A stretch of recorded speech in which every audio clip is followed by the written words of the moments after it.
The Hungry Ghost Café, a scary story rooted in Buddhist teachings of desire and attachment. Jay was just trying to get by. Every night after his warehouse shift, he moonlighted as a food delivery driver. Rent was late, his car was barely clinging to life, and his phone buzzed nonstop with debt notifications. He was exhausted, burned out in body, bitter in soul.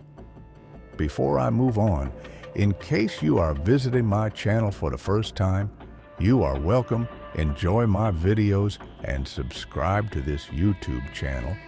Don't also forget to turn on the notification button. Back to the story. One cold, rainy night, while looking for a customer who never answered their door, Jay's GPS glitched. It rerouted him down a narrow alley he'd never noticed before, despite delivering in the neighborhood for years. At an end of the alley stood a cafe, small, glowing warmly, untouched by rain. A sign above the door read, "The Hungry Ghost Café, open always." Curious and cold, Jay stepped inside. The air shifted.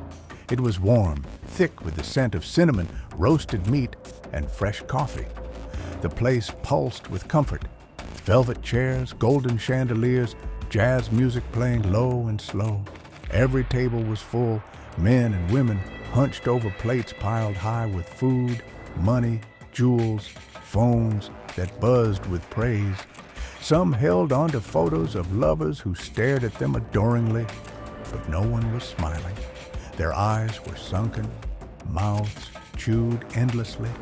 Hands clutched possessions that faded in and out like smoke. A woman devoured an entire cake in 2 bites, only to burst into tears and shove another into her mouth. A man gripped a suitcase overflowing with cash, but his hands bled from clutching it too tightly. Jay stood frozen. Then someone called to him. "You must be new," said a man in a fine tuxedo behind the counter, his face ageless but eyes hollow. "You work hard. You've earned a taste. Sit. Order anything." Jay hesitated.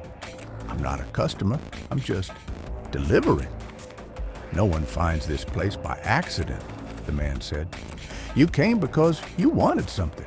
We all do." Jay looked around again. A mirror on the wall showed the diners not as they were, but as grotesque creatures. Bloated stomachs, long necks, gaping mouths. They clawed at their plates like starved animals, but their food turned to ash in their mouths. Their eyes were pits of hunger. They were the hungry ghosts. The server's smile widened.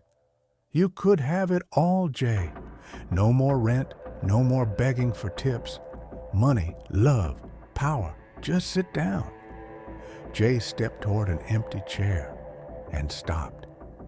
Something deep inside him screamed. He looked down at his hands. They were trembling, desperate. He'd almost surrendered to it, the never-ending craving for more. But he remembered a quote from a book his mother once read aloud. "Desire is a contract you make to be unhappy until you get what you want. And even then, the want never ends."